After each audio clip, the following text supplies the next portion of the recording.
Right, it's been a while. Thought I should do a video to explain what's been going on with the car and where we are in the season. It's been an unusual season because they've normally done 4 or 5 events by this stage, but I've only done 2. And I've only missed one, which I actually wanted to do. Just the both clubs have stepped back on the number of events they're doing, and there's been some date clashes, there's been some clashes with family events, and there's been races abroad which I don't want to do and things like that. So yeah, it's been a funny old season so far, but hopefully we're going to have a run now through June, July, August, where I get quite a few races in. So I'm looking forward to doing a 40-minute race. It's been too long since I've done one of those. Right, let's go through what's wrong with the car and what we've changed. I'll get some light down here so we can see what's been causing me problems. If you remember at Brands Hatch, we had exhaust nuts coming loose, and that's still a problem. I didn't finish the second race in Mallory because of that. I don't know if you can see, but I'm pointing to right there. That's one of the bolts, and that's where the issue is. It's where the manifold joins down. There's a 25-degree downpipe after that, then a flexi, and that joint there keeps coming undone. Vibration, heat cycles, everything else. And what I've done now is it's got 10.9 grade M10 bolts on there. It's got 4mm thick hardened steel washers both sides. It's got Nord-Lock washers on the nut side, and it's got a deformed metal lock nut on there as well, all torqued up to 85 Newton meters, and that is hard to do lying on your back underneath the car, believe me. So that moves again. I should be quite surprised, but I'm going to make it part of my race day maintenance to re-torque those every time they cool down. Hopefully that will solve that problem, because that's the first time it's maybe not finished a race, but every time that joint comes loose I'm losing power. It was very noticeable at Mallory how much power I was losing as it was coming apart, so I want that problem solved. Fortunately it's the only problem the car's got.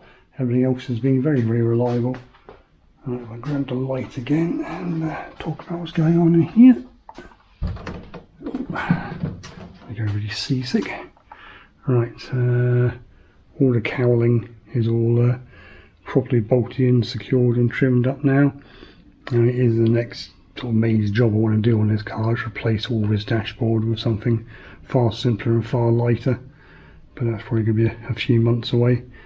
I'm drastically behind on work in the house and in the garden and everything else, so I need to get all those sort of jobs done before I start playing in my toys again.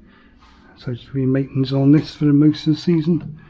Right, down here in the pedal box area, I've changed a few things here. The mass cylinders I was running in the pedal box were the same ones I ran on the original car, which were for an 8-pot 35mm discs, huge discs and brakes, and it made the pedal absolutely rock hard. I mean, literally moved about that far, so you really had to stamp to slow it down. There was you couldn't modulate the pedals at all, and trying to left foot trail brake was impossible. There's no feeling in it. So I've changed different mass cylinders now, got a lot better pedal now, a lot more movement in it. I can actually modulate it now, so that works a lot better. I've changed the bell cranks, everything on the accelerator, so that's the range of movement on the accelerator now. It used to move literally twice that far, which is very hard to have your foot flat down for extended periods, really stretch your calf muscles. So I think it's a lot better now. And I've lowered all the pedals. This bracket here, you can see it, is all one hole down from the top. They all used to be on the top hole. It just makes it better, so the pedal is on the ball of my foot. It just works a little bit better. The seating position I've got now, because I'm more reclined back. And talking of seating position, interesting little bit of information about that. I did change it so it's more upright, but I didn't like it, didn't feel right.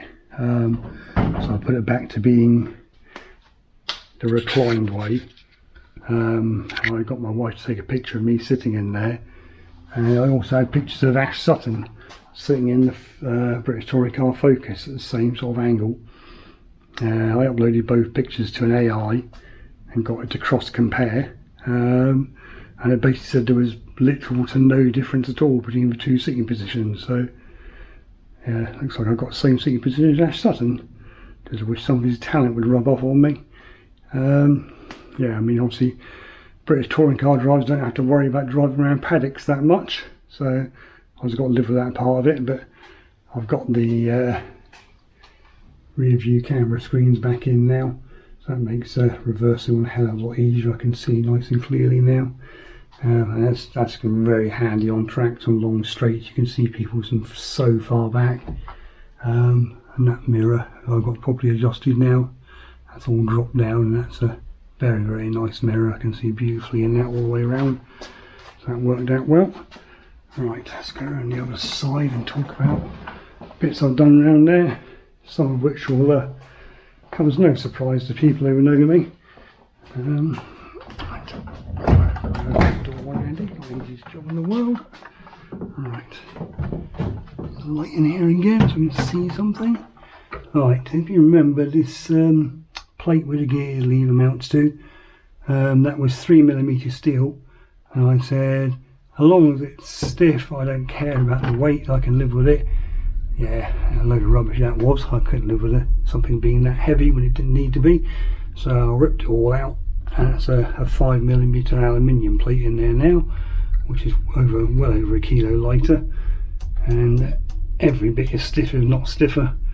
And I made a much better job of getting all the holes in the right places. Everything else is a lot neater, a lot stronger. It's I changed the way it all bolts in, so everything about it is better. Took me 2.5 days to do, mind you, but at least it's all done now. I've put some sort of fairing panels around the switch thing there to make it all look a bit neater and tie things in a bit. And if we can see, there's a lot of light, so dark here with this camera. There's switches for the cameras now. That switch turns the power to the cameras on. That switch turns the front camera on and off. That turns the rear camera on and off. And there's no batteries involved. It's all runs off the car power, so I don't have to worry about batteries going flat, which has been one of the perennial problems. And you don't seem to run anything like as hot either, so that's another good thing. All the brake lines have all been replaced. All the copper lines are gone apart from under the bonnet. There's now braided lines throughout, so no more leaking brake fluid. All cameras are all properly wired in now, all properly secured, and we've got a little furry moose sitting back there. Yeah, that pretty much covers it all in here. Out here we have a problem with the windows delaminating on the side, so I'm probably going to cut some, use my vinyl cutter and cut some vinyl to go over there, take the bolts out temporarily, put it on, put all bolts back on again. I think that'll tart all that up quite nicely. Oh, excuse me. This quarter panel's been a bit of a bugbear. If you remember, I've repainted that once already.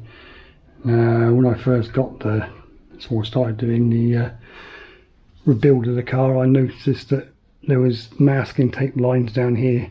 So I think this quarter panel had been replaced at some point, and it doesn't never look quite right in the welding around here on the inside either. So I think this quarter has been replaced at some point, and somehow or other they got some contaminant into the paint along this bit, because after I repainted it, it reacted again and it all started crazing and everything else. So I stripped it all the way back, sealed it, repainted it, and it actually came absolutely perfect. I mean, this paint here, probably the best paint job I've ever done.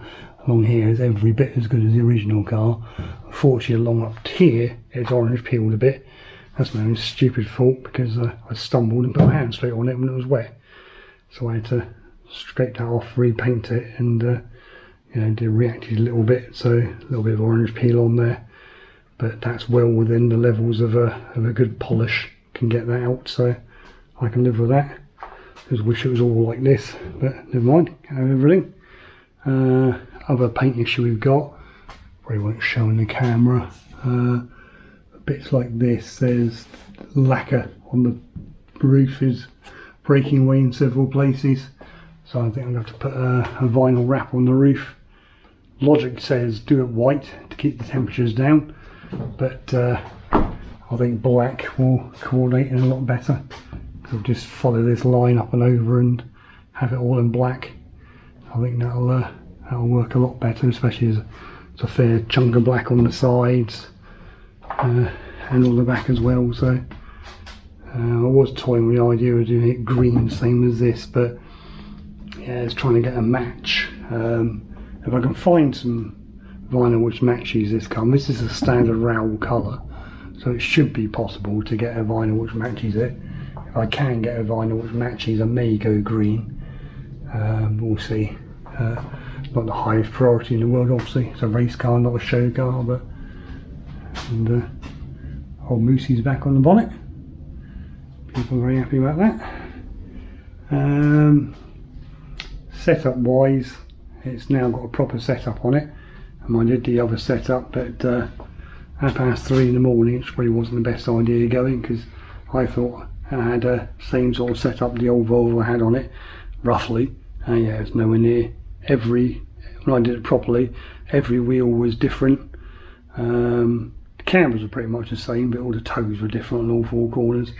The rear was actually slightly lower than the front, which is never a good idea in a front wheel drive car.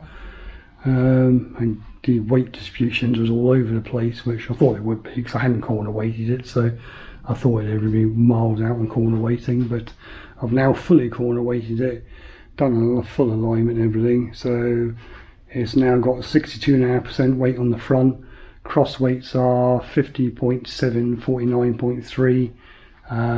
It's 1 mil toe out on the front, 0 toe out on the back, 2.5 camber on the back, 3.5 camber on the front, 8 mil of rake. So that's a very conservative baseline to work from. Well, for this car it's conservative. So that's where I'll be working from for the rest of the season. That's my baseline, and we'll see where we go from there. So I'll start tweaking things. I know where to go back to, but once I've done a couple of events with it set up like this, I'll have a good feel for it, and then we can start doing some development. Yeah, I think that pretty much all covers it. I don't think there's anything else to say. Say next race is Linden Hill. So we'll do a report after that, and then one after that is Snetterton.